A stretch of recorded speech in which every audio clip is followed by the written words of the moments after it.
Well, hello, and let's talk about all the things I didn't do in July for my monthly wrap up. And first thing is first, thank you all for being here with me. I have been consistently uploading to this channel for the last year.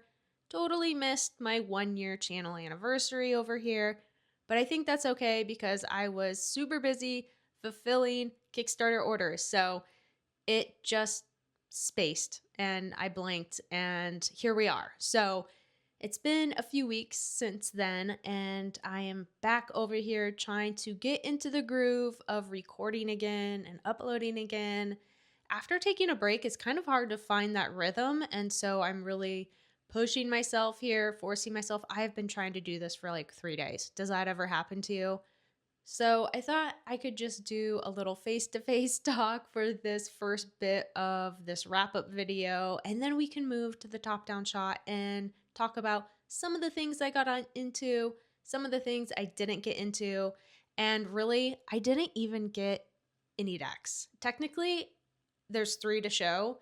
One I ordered in June, and it came like the first day of July, and then 2 are decks that I received from a publisher to share. It's going to be a very minimal video, so I hope you will hang with me through this. And let's just start off talking about July because it was here and then it was gone in a blink of an eye. I feel like the first week of July really was chill. And I think really that is because I was waiting for all the folkloric decks to arrive, and then they did. And then that was like pedal to the metal once that happened. And so, like, 3 solid weeks of my July, I don't even know what happened. Like, I was like morning till night touching cardboard boxes and tape and decks and bubble wrap and paper. And like, that was all that my world was very consumed by. So now I'm just like trying to get back to reality and catch up because exhausting. But I just want to thank everyone for supporting me through that Kickstarter campaign. It was my biggest campaign yet. I am so honored and grateful to have the support, and I hope you are loving the decks. We will briefly look at them in this video, but I did do an entire video on a new deck edit featuring only the Folkloric Waters deck as the foundation of that curated group of decks I will be using. So go ahead and check that out. I'll drop it in the box down below with a link. And yeah, it's been something, I'll tell you that. Sending out almost 800 orders in pushing a little bit towards 2.5 weeks was a ton of work. My mom came down 2 weekends in a row and helped me pack. My husband went to the post office like almost every day for 2 weeks, and it was a very team effort situation. So yeah, I'm just trying to find some time to relax, but also keep working because that's just what you got to do, you know? Time doesn't stop, life doesn't stop, and yeah, I'm just tired, you guys. I'm tired. I'm feeling a little burnt out. But this Kickstarter was probably my toughest in terms of people. And I say that in the nicest way possible. But if you know the people of the internet, you know that there can be a sense of impatientness, a sense of entitlement, and just some lack of common courtesy and manners. So I was combating a bit more of that this time around. So anyone who was cool and chill and patient and understanding with me and the entire process, I appreciate you. Thank you so much for having my back and just allowing things to go the way they go. For me, when I back a Kickstarter, I kind of back it and forget it. And whatever happens, happens. I usually expect something to go on.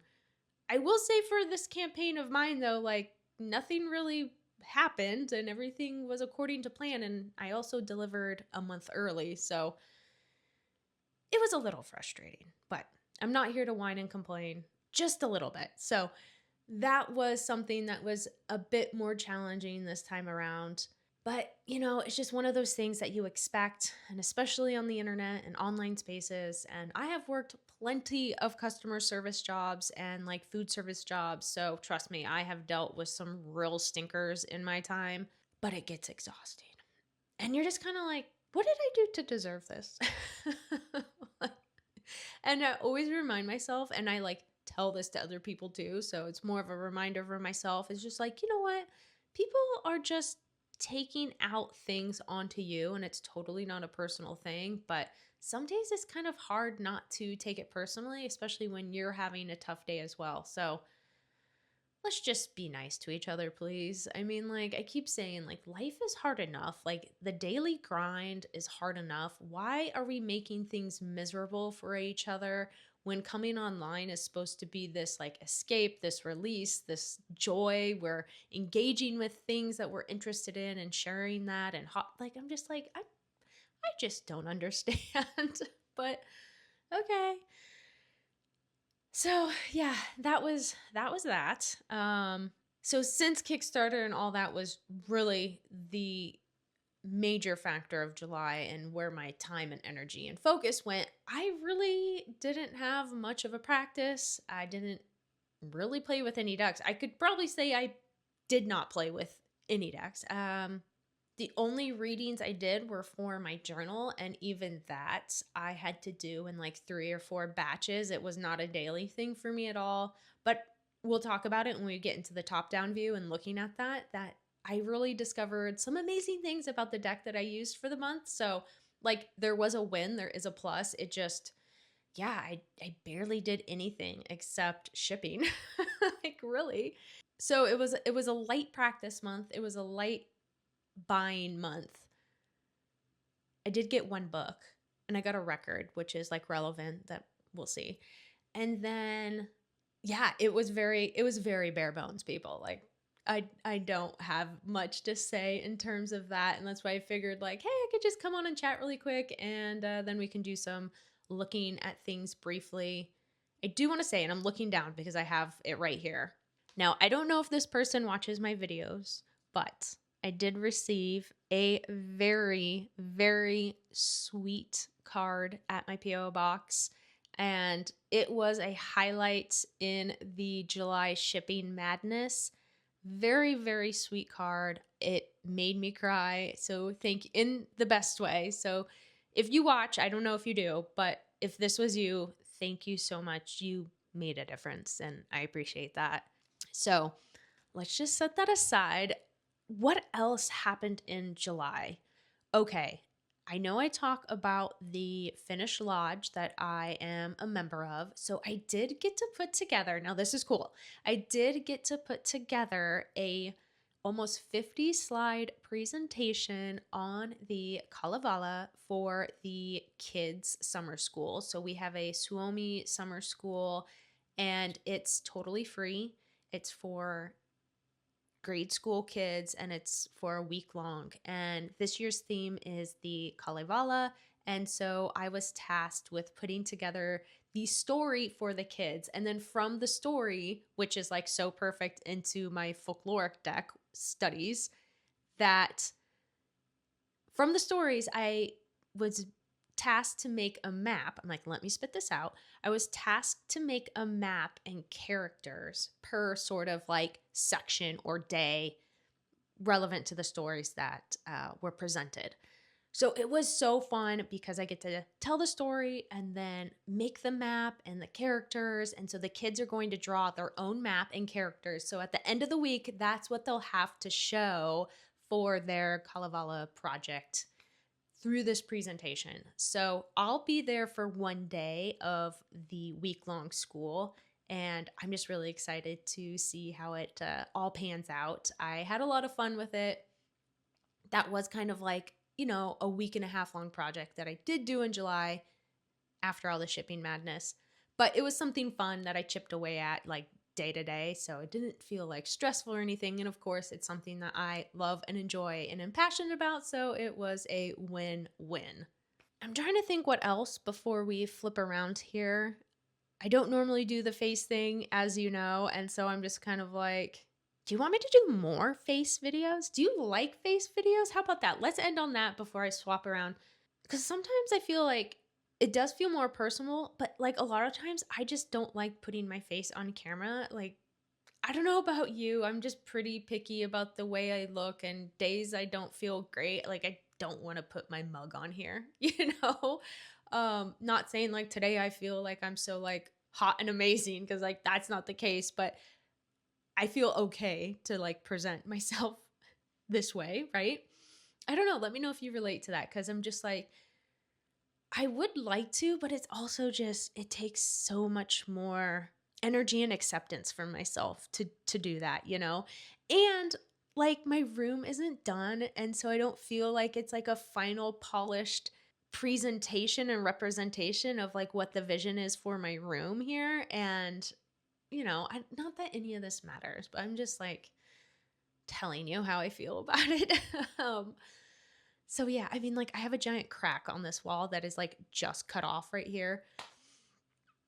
So like things like that, you know what I mean? And we'll see. But let me know, like if you want me to yip yap this way, I totally will. I guess the only thing though is like I do like showing decks and like looking at things on the top down hands view. Just think it's clearer, it's simpler, it's easier to digest and all of that versus like me flipping through, which I don't mind. And like I totally love people who do that and watch that. But for me, I don't feel as like comfortable and like fluid and like at ease. You know what I mean? So I'm sure you guys were like, if you don't want to, don't do it. I love you guys. Yes, of course. But wondering if I should just sprinkle in a little bit more of the FaceTime stuff here. So with that said, and I really said a whole lot of not too much in these 10 minutes or so. Before we really get into like the very few meat and potatoes of July that we normally go into in my wrap ups, which I love people's wrap up videos. The wrap up videos for me of my practice are a highlight for the month, like of making the videos, because I love going over those points, those like hit points of like what I do every month. And it's very relaxing and calming for me. And yeah, that it was a bit up in the air, and maybe that's part of my problem with all of this month, well, July. So let's flip around. We'll go through the usual. We'll talk about my journal, my Animal Gnosis practice. We'll look at the deck that I use for my daily journal practice, the deck I use for the weekly. Stuff I didn't do, we will look and discuss as well. And then we'll look at 3 decks. We'll look at 1 book, and we'll look at 1 record that you guys are going to be like, I can't believe you found this record. And then I think that's kind of going to be it. So yeah, so let's just get right into it. I am also someone who, like, when you try to hang up the phone, I'm like, oh yeah, and oh yeah, and so I'm like having a hard time like releasing and ending this right now. So let's flip it. Why don't we briefly start off with these 2, like super quickly? I am so happy with how these turned out. I cannot wait to continue on the series. If you don't know, there will be 3 more decks, definitely 2, probably a third. So forest is the earth element, waters is the water element. There will be the air element as the skies deck. There will be a fire element as a village deck. And then the 5th one, I would love to do a depths deck, and that will be shadow. So that'd be like underworld. And just a reminder, like each of these is based off of the area of the map in the Kalevala, which is Finland's national epic. And, obviously it's my interpretation, and a very creative one at that. There's nothing that's like finite and set in stone about any of this, but this is just like my make-believe imagination world of all of this. Obviously taking heavy influence from my research and studies, and just very passionate interest in Finnish mythology and folklore. So they will all be set up the exact same. I absolutely love the edge colors. I feel like skies might be like a gray edging. I don't know. That's just the way I'm feeling, because it's going to be very Nordic skies, right? So we're talking snowy mountaintops, ice, rock, cold, frigid, freezing skies. So I feel like a really like medium gray might be cool. We'll see how the paintings end up being, right? Because one of the challenges that I actually had through the waters was finding a diverse range of scenery. Like there is a lot of beach, right? There's a lot of on top of the water. But I was hoping to find a lot more underneath the water surface, and that was proving challenging. So I ended up, really needing to take my time. I mean, it took me about over a year to put all this together. So even though I'm using pre existing art, I am very ruthlessly selecting and placing what painting goes where. Some paintings end up on a card on like 8 different cards. Some paintings end up on the first card that they're placed and they're never move again. So it really just depends on like what I find, what I can use. Does it fit in this world? Does it fit in this theme?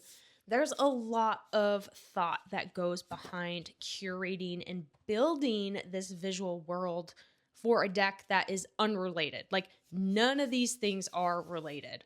And to make them look like they came from something the same or similar is a giant task, but it's a fun one at that. So obviously Forest kind of was more feral. It came together in a week for me because these were never going to be for public consumption. This was a deck for me and just for me. And the response I received was just so overwhelming that, there was no denying of what I was going to do with this deck next. It was going to be put out into the world. So this one was a lot more just rabid in what I placed. There's also a lot more painting options that represent the forest environment. There's a lot more play there versus the waters, where not only am I like literally representing water environments, watery lifestyles, but also the element of water, that level of relationships and emotions. So like representing that versus representing paintings in the earth element. Well, that's pretty on the nose because we're talking very physical representations of things. So it was a lot easier to craft the world of the forest deck. Once again, a very, very stunning green. This deck just feels more wild, I feel like. And the waters, I don't know, it feels like maybe like a homesickness. There's some sort of longing in this versus the forest. And it, obviously it probably does come into play that there's a lot more human representation in this deck versus the forest. There's very little people in the forest deck because I'm not a peoply deck person, right? But obviously, because it's the water element, it was extremely important to me to represent those human capacities. And I just love the courts too, because I made these as little families. So each suit's courts, I view them as a family, like literally mom, dad, kids, or however sort of relationship you want to put to them. But that was really fun. I mean, this was just a good stretch, a good learning curve for me putting this together.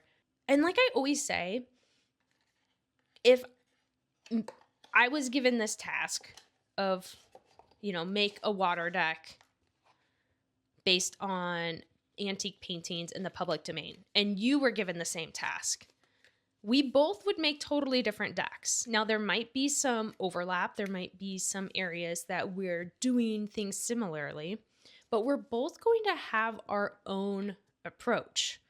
And this one just happens to be my approach, right? So, if I were to reapproach this in like, say, 5 years, I might see things a different way. But that's kind of just the beauty of this whole process.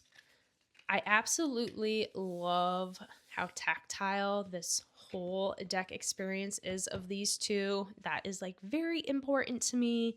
Part of what makes decks and doing readings and engaging with these as tools is the touch, right? Is the human touch. And to be able to have that very satisfying tactile experience with a deck is very rewarding, and I think goes a long ways, right? So I love that about this. Per usual, let's talk about my Animal Gnosis practice for the month. So I did do something slightly different. I had this little mini card at my desk, and let me show you the holder. So this is the card holder, just like a little mini mushroom, and I have it sitting like at my computer. So Ant was the animal for July, and because I had this card, it just felt too perfect not to just place and kind of keep tabs on for the month. So that was cool. That was a little different addition that I did this month. And then these 3 cards here, we have the Sustain Yourself Oracle, which was my main feature card. I keep 3 cards on my altar for the Animal Gnosis practice, just as one, a reminder and a representation of the actual animal. And then the other cards, I like to either play into an environmental factor, or the keywords really speak to it, or the phrase. There's something else that kind of buffs up this animal card. And so I have passage and connection along with Ant's collaboration here. And what I really loved about Tegan's write-up of the Gnosis for Ant, which, if you aren't familiar with Tegan's channel, her channel is Animals and Arcana. I will link that down below, so make sure to go over there and subscribe. Is that she approached Ant in a very non-stereotypical way. And I had a very stereotypical Ant month, which was totally fine. And I loved having her perspective because it was like very cool and different versus the like worker ant, go, go, go, repetition sort of pattern over and over, which was my July, which was fair to have Ant month, but I didn't really get that cool community support of Ant. I mean, I did. I mean, in one way I did, but like I literally was a worker ant all July. So I guess you could say really I had it in a literal representation, but also more leaning in that supportive community collaboration and like kind of like safety net aspect. So I don't know. The more that I'm talking this out, it's like, well, actually, maybe I kind of did have it both ways. But that's the beauty of all this. Like, like now that I'm talking about it and thinking back, I'm like, oh, gee, I don't know. Versus like being in the moment, it feels like one way and maybe not the other. That's why I love this Animal Gnosis practice. I mean, hello, I'm just an animal person, and like being able to combine all these things just makes my month. And so at the back of my month, of course, I have this spread here that I design, and I have Ant. So I put communication, safety, community, boundaries. Okay. Usually I'll pull a keywords, maybe all of them, maybe 1 or 2, plus something that leans what Tegan kind of was leaning at in here. So I think looks like I kind of did a mishmash of that. And then for my, so let's scoot look good old Ant out the way here. For my weekly Oracle card pull, let me pull this up a little bit. So on the same layout here, I select one Oracle deck and I just pull 1 card a week. I only can fit 4 weeks on here, so even if a month like goes long week-wise on the calendar, I just still stick to 4 pulls. It just is easiest for me at the moment to do that. So I used the, what is this one called? Inquire Within. And it's just sort of like, I don't know, I think they call it a reflection deck. It's not necessarily like an affirmation, but it's not necessarily an oracle, a typical oracle. I don't know. I just call everything an oracle deck, really. So I call this an oracle deck. But I feel like it's just one of those that could straddle many labels or categories of type of deck. So this one was fine. Like I needed something easy, and like this was easy this month, right? And sometimes that's just what it's going to be.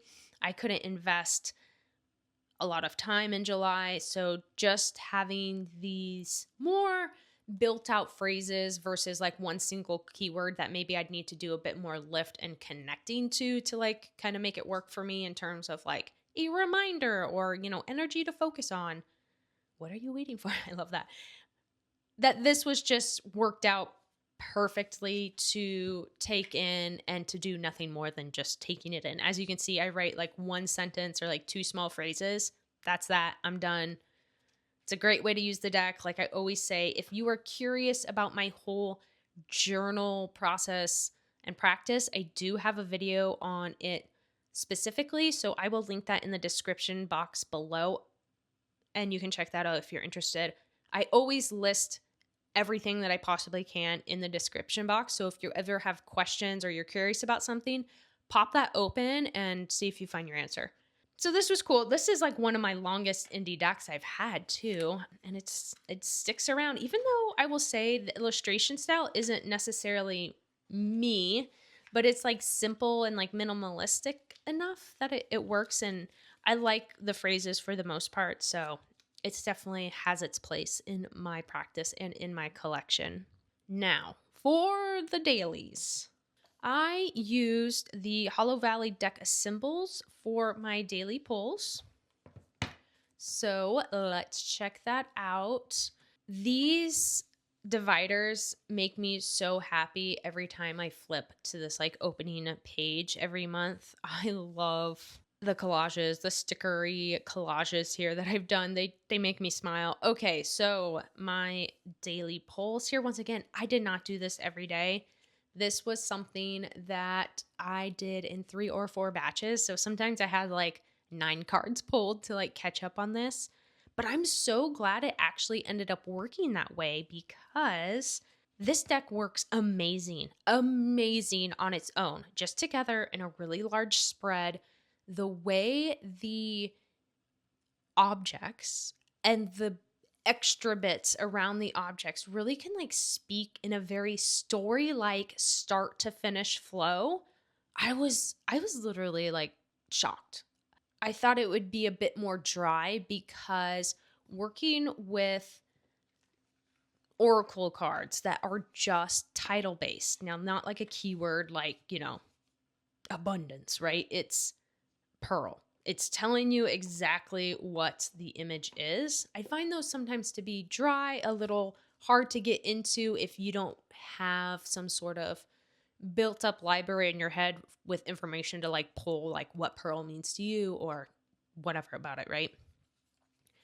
But with these going in a manner like such, I was able to just build this story through each peach. You see how there's these line works? You could take this as uncertainty of imbalance of, the highs and the lows, the ebbs and the flows, the cycle, right? This is a bit more steady. It's more wave-like with the water.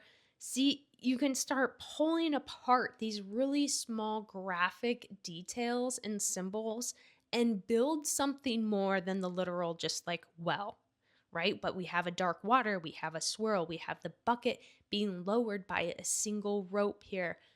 Plants are flourishing from this dark depths. I just found this to be so much deeper than I originally expected, because I hadn't used it in this capacity before. I was only using this in like a bigger card spreads where maybe there's like one of these, maybe 2.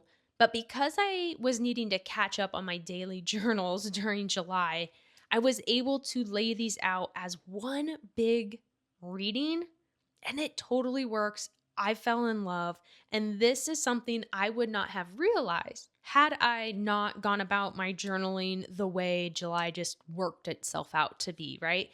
And that's why I love having these mini practices, these mini deck studies, these whatever you want to call it, however you engage with the cards. Just engaging and experimenting and playing around with it, you really start to learn things about the cards that you wouldn't necessarily get just flipping through or using, in a 2 deck, 3 card spread. It's the practice, it's the play that brings things to life, that brings much deeper and richer insights. And that is what happened to me in this deck this month. Like, I am so impressed with the way this reads for me on its own. Like, I'm almost just like, I don't I don't want to pair it with something. Like, I seriously adore the way it was reading straight out the box together. Of course, I'll pair it because I love pairing, but you know what I mean? Like, do you know what I'm saying? So this was a brilliant surprise for July. Absolutely love and adore this deck. I don't have the big guidebook because I got this seriously for $10 on eBay. And it's in great condition, but no big guidebook. So if I ever come across that, I would definitely swoop it up. But I'm like, also, I don't need it because I'm having no problems like working my way through this. So it would just be one of those like nice to have. So, anyways, absolutely loved working with that deck. And I just enjoy writing about the cards. Once again, like I've said in previous wrap up videos, I don't write anything like overly personal or really that personal at all in these. Of course, it's coming from me and I'm angling it and writing about it in the way that my mood or, where I'm at is. But I'm not, spilling any beans on anything in here. So that's why I don't mind flipping through this. Now, what I didn't do. If you remember last month for June, I had this amazing, wait a minute. Here we go. I went too far. See, I didn't finish this like I said I was going to. So for June, I started doing this new page in my journal. One character from the Kalevala, and I'm just going to write about it and just find out some like new details, facts, whatever, right? It's just a way to study and engage. I have a spot set up on my altar now. So I did have an I know spot, which I forgot to put the footage in my last wrap up. So I have a card with I know, and then I have a couple other surrounding cards that speak to her story or whatever I want the lesson to be from her. Well, didn't get to that in July, and I didn't get to finish this either. So I have my character selected for July. I had the cards out on my altar and everything, but yeah, I just didn't get to it.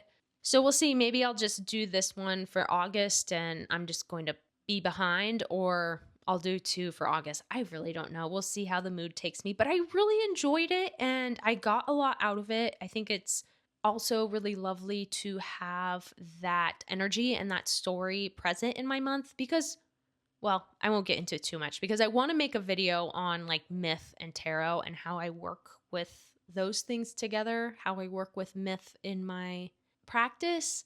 So I don't want to go into too much because I want to save it for that video. But it does align and I do want to like make that more of a habit, but everything just really went out the friggin' window for July. Like I didn't do any pairings again. This is 2 months in a row. I don't get to show like any cool fun pairings that I got to play and like mess around with.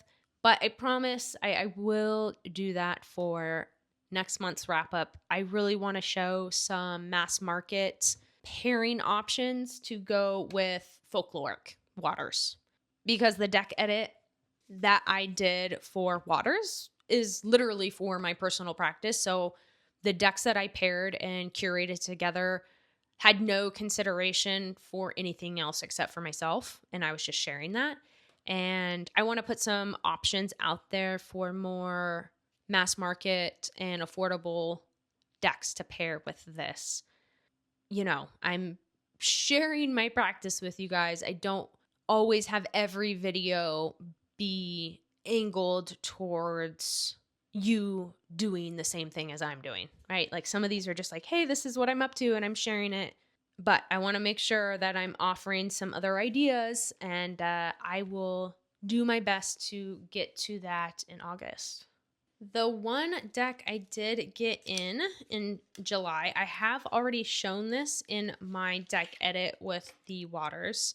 So it is mixed up now, but it is the Folk Fortunes Oracle, and you can find this on Printer Studio. It's a print on demand, and it's really, really cute. I loved the phrases and then the title, I guess we could call it.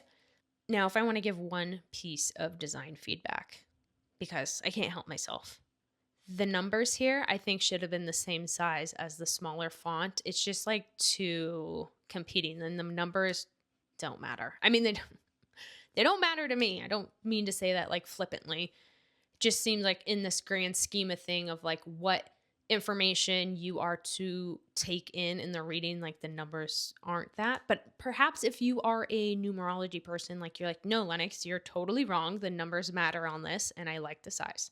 Okay, fine. We all have our opinions. So I'm smitten by the presentation, the setup, the layout of these, the imagery that was selected, and then obviously, like I was just saying, the phrases and the keyword or the title that was picked along with it. Feels like you get a lot from this without it actually being a lot. It also fits in aesthetically with so many of my decks. Aesthetics may not matter to you. They are a factor for me. And I just love the versatility that these bring. I am just charmed by this. Like, I stumbled across this because I clicked through every single page on Printer Studio when I was considering getting the, what's it called? Is it the Tree Spirits Tarot? Which I still would like to get. But then I saw this and I was like, okay, no, this is like the deck I have to order right now. I can't live without. I absolutely need this in my practice right now. And that's what happened. And I didn't order the Tree Spirits. I'll get there though. It's a bridge size, so it's super hand friendly. It's a standard print on demand cardstock. It reminds me of Make Plain Cards Superior Smooth. So if you're a fan of that, you won't mind this. And just tell me, like, are you loving these phrases with the little keyword or title underneath? I am. I think it's so perfect. They work the way my brain works. Maybe that's the point of why I'm connecting so much. You know how you kind of can just like click in with someone's angle or concept or the way they see or present things. And I feel like this way I definitely do. And it's just cute. I mean, you know, at the end of the day, cuteness does matter for some of us. It makes me feel good. It goes with a lot of those kind of antique vibes. And we are just going to finish it out flipping through all this. So I think that's like what, 44 cards. It's got a little bit of like a playing card back. And the title is just adorable as well. It feels like something I would pick. Here's a little bit of an info there if you want to read more on that. So yeah, I show this in a spread or two in my deck edit, and so you can see how that works for me with that. I also dropped the link in that comment section. So if you have trouble finding it, it is in the comment section of that video. But if you just Google Folk Fortunes Oracle Printer Studio, it should come up. Like I said, I ordered this in June and I got it like July 1st.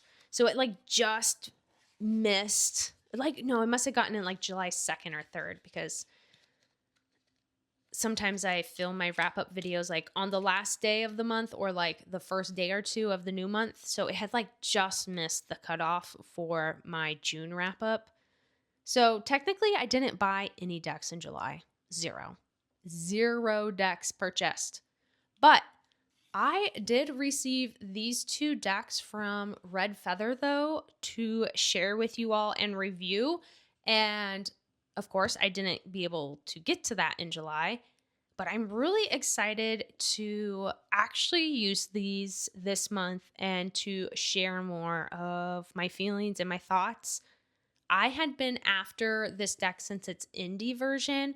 I'm not a huge rune person. I used to study them and then I just like totally let it fall by the wayside. So I'm like literally like 101 beginner still. But I loved the paintings. Let me set this over here.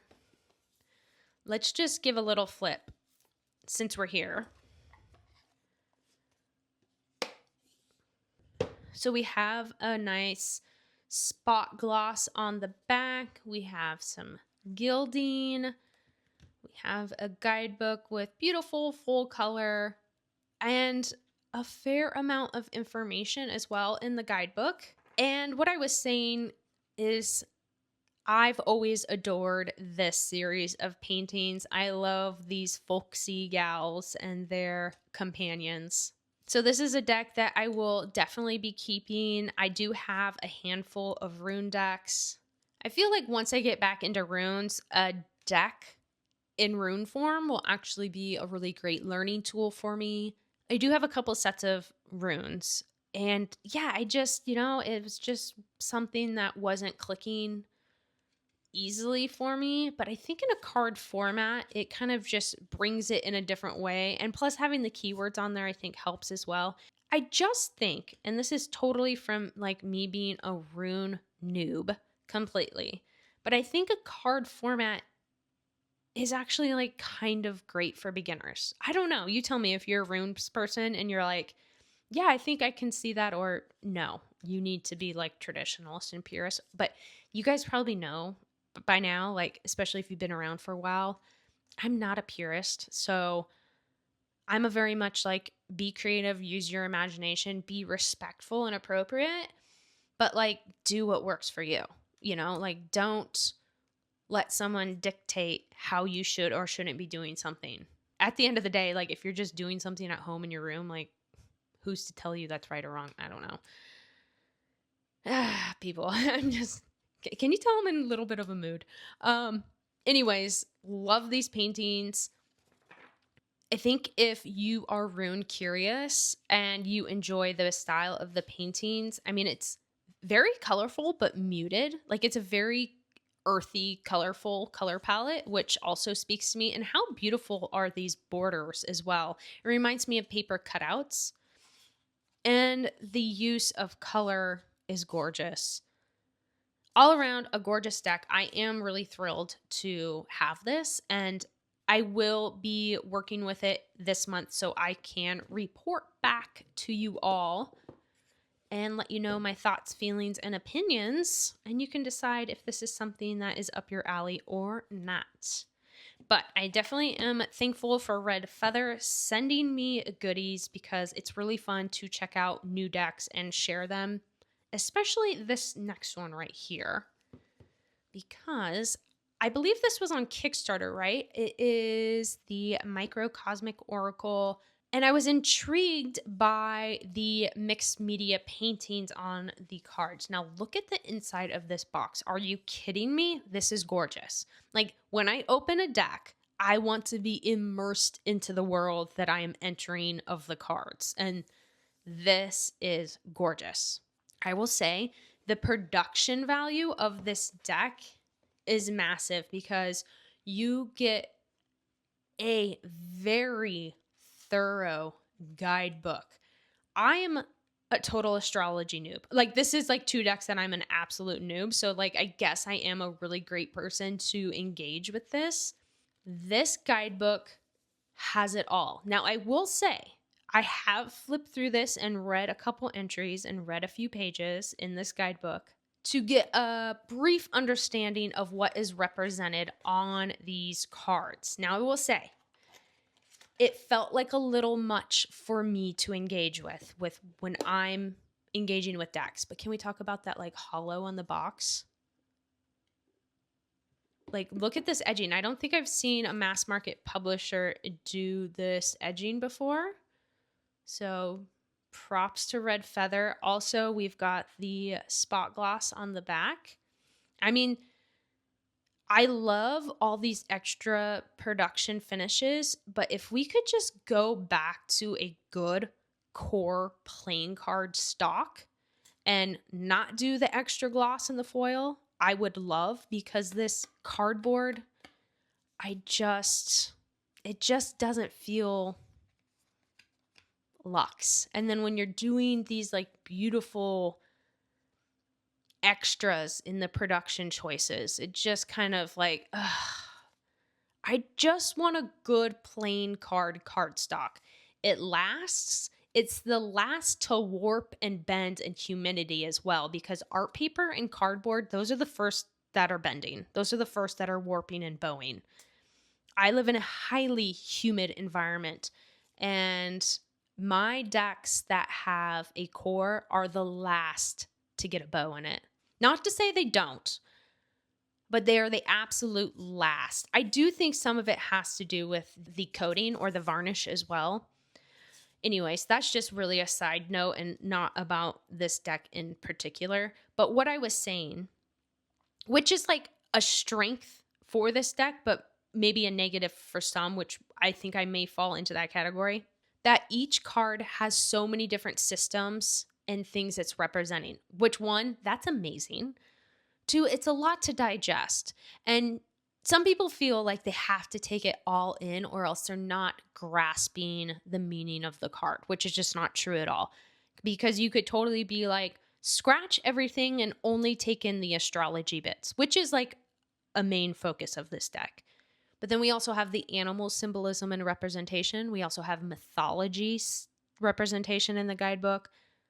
Then, of course, I believe these nails and these strings represent certain shape geometric. I could be getting that mixed up. I'll brush up on my understanding of this, but I believe I was reading something that this shapes are also representing some sort of system as well. I could be totally wrong there, and you're probably screaming at the screen, "You're wrong, Lennox."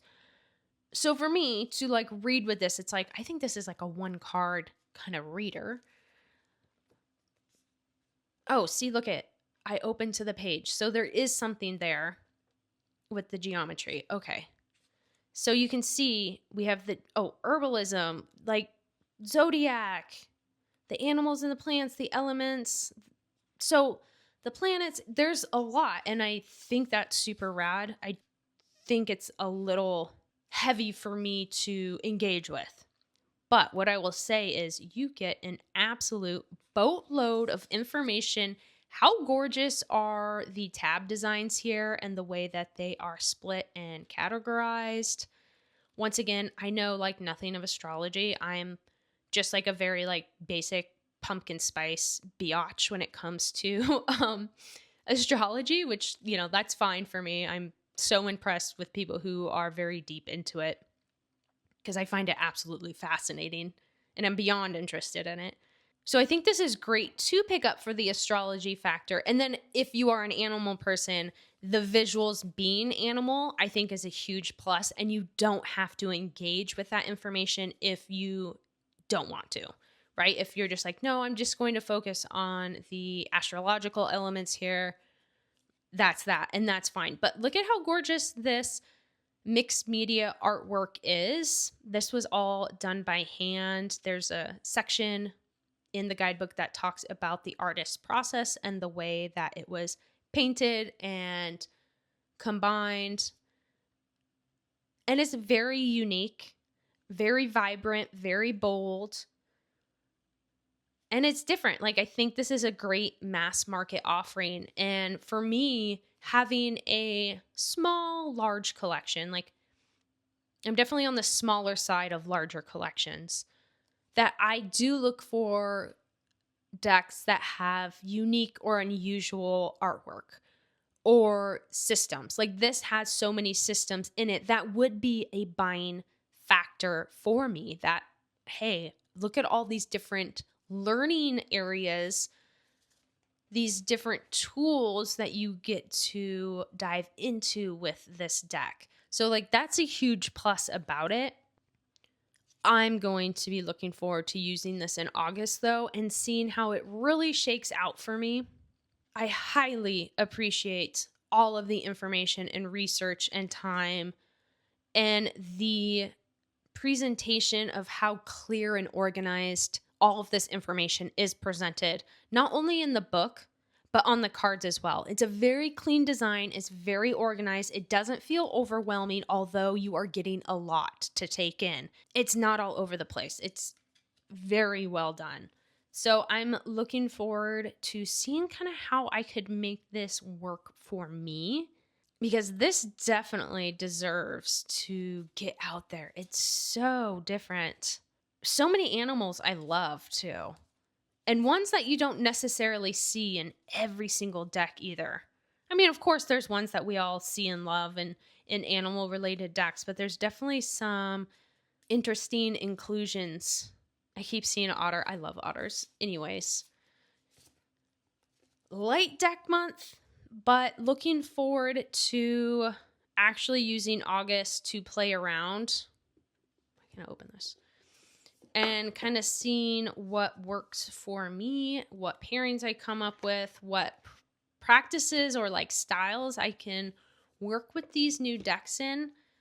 The Weird Weavings Runic Oracle will definitely be one that would be fun to do a rune practice with. Maybe in a way that I do my weekly oracle, almost have like a weekly rune card. That could be interesting. Could even slow it down and do it by the month. Daily's too much, but I think a weekly practice would be interesting. We'll see how it works, because I don't necessarily think I would. Well, I don't want to say anything until I try. Why would we set ourselves up to say something's not going to work until we try it? So I will just shut my trap at that point. The one book I got, Ted Andrews, Animal Wise. Now I have the Animal Speak book with the culturally insensitive cover, but I have all of Ted's decks and the runes. So I didn't want the older books to become too difficult to purchase and then have to buy the new covers, because the new covers don't go with the old decks. So I'm just slowly making sure I get what books I want. And this thing is like brand new, and it was probably $6 on eBay. So it's just one of those nice to have. Make sure I have it. There is overlapping animals from Animal Speak into this Animal Wise, but I believe it said somewhere, here we go, nearly 200 animals not found in the Animal Speak. So I wanted to make sure I got that. And then I did order the workbook, the old edition, just to have as well, because once again, I got that for like $5 free shipping on eBay. So I was like, it's fine to have. I mean, at some point, physical books are going to be like a gold mine. So I am just ever slowly building my personal library when I can spend the money on books. I buy secondhand when I can, because for me, these aren't like precious collector's items. So I don't care if they have wear and tear, because I'm planning on using them. And when I have something that feels so precious and like perfect and brand new, then I don't feel like I can like crack open the spine and like really get into the book in my space. And there's just something that brings a level of ease with secondhand books for me. Maybe I need to do like a Ted Andrews video one day and just show all my stuff I have of his.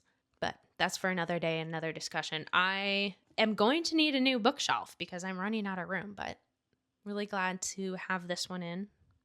Also, I just love all these photos with the animals. It almost makes me want to like cry.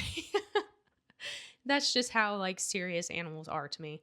Okay, now I got this vinyl at the record store.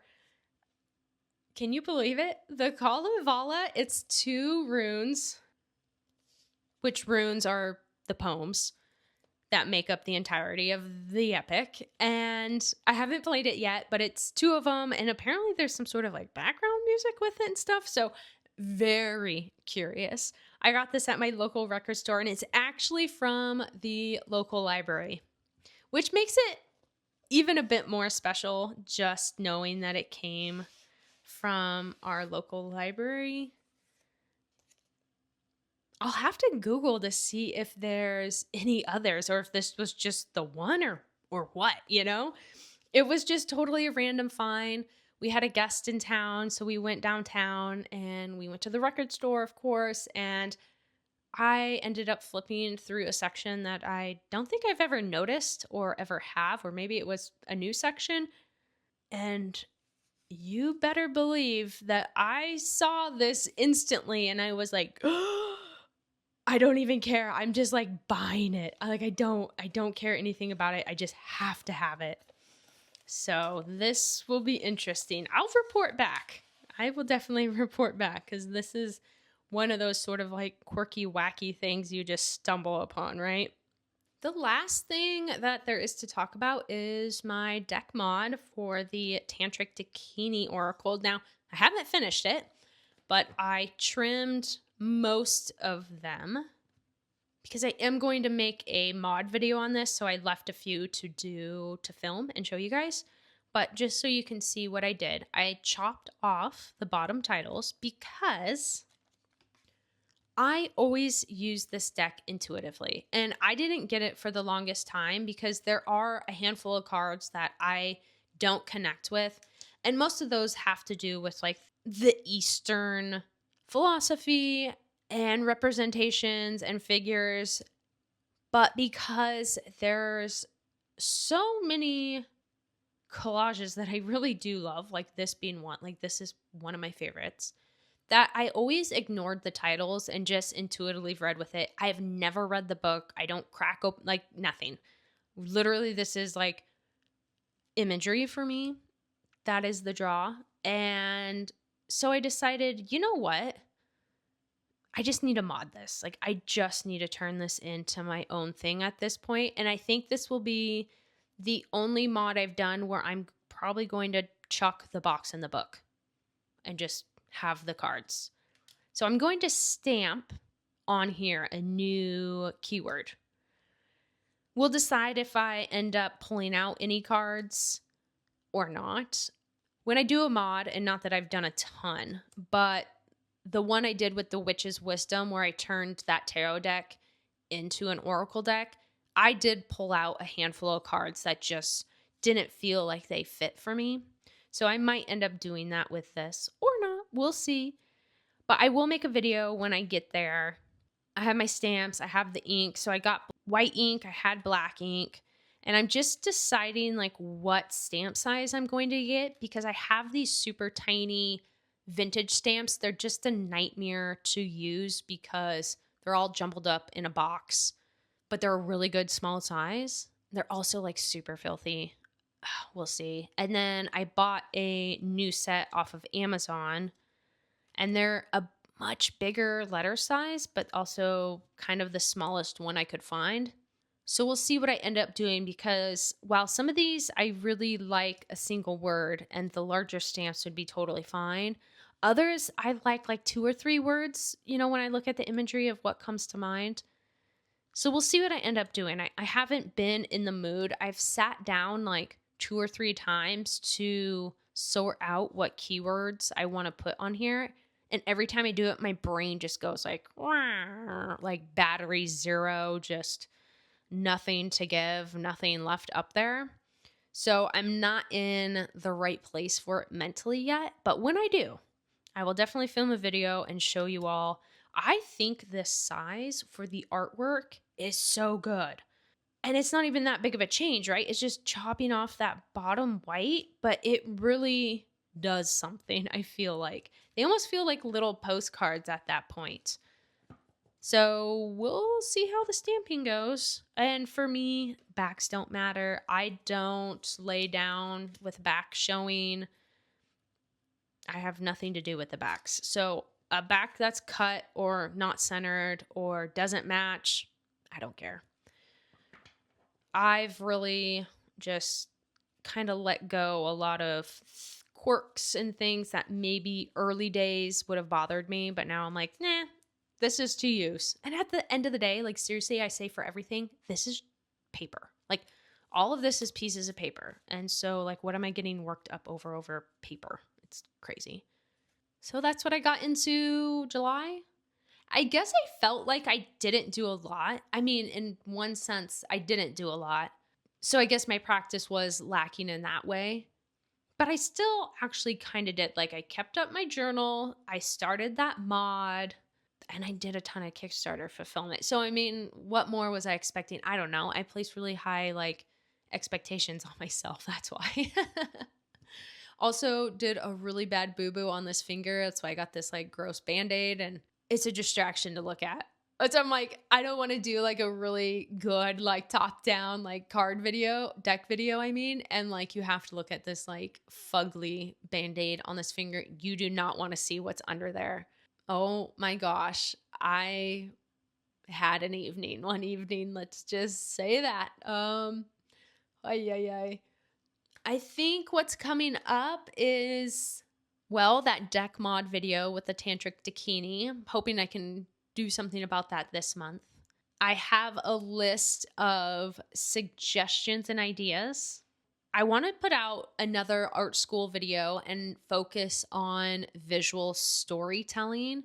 So, whenever I put out my next art school for tarot readers, it will focus on visual storytelling. So, that's still on my to do. I would love to do a process video of me working in Photoshop and information about printing decks. That one is going to require a lot of legwork, but it is something that's been requested, and I've been wanting to show working in Photoshop, but it opens a whole can of worms. So there's that. I would love, and I've been wanting to put a video together on this topic since I've been consistently uploading to YouTube, but I would love to have a discussion video on how to find and how to use inspiration that isn't copying. And another request that I've had is a video that pairs my decks. So showing all my decks that I've created and pairings for those, which is totally fun, right up my alley. I would love to do. So those are the videos I have on my to-do. And then of course, whatever else comes up, right? So plenty of content to do and to consume, to enjoy. And now that I am hopefully back to some regularity with my time and focus, I can get back to some weekly uploads, sometimes week and a half. But, I really shoot for once a week. That is like a sweet spot, I feel like. But otherwise, anyways, thanks for hanging with me today. I know it was kind of a very lax video, not much to really show and really say in terms of things that I did and happened. But with me, there's always talking that can be done. So I hope you enjoyed the company. And thank you again for being here with me on this channel. And if you are someone that supported the Kickstarter, thank you so much again. I cannot say that enough. I would love to make deck creating and YouTube and just everything that goes along with me making decks into a full-time job. I am getting close. I mean, I'm not quite there, but I'm definitely closer than not. And I think it would just be a really great avenue for me as a designer and artist to continue pressing down this path. Eventually, I would absolutely love to do workshops. I would love to do speaking engagements. I have a lot of experience with that in terms of my professional career side. And I would just like to continue melding and merging my design career with my artistic commercial side with the decks, because at the end of the day, a deck is a product. While it may be making art for the artist, but once the deck turns into a deck, it's a tool and it's a product for people to engage and use that fits them. So anyways, maybe that's a whole nother discussion on a separate video that I need to add to the list. See what I mean? I'm having a hard time separating and saying goodbyes. Story of my life. So anyways, I will catch you guys around on the next video. Bye.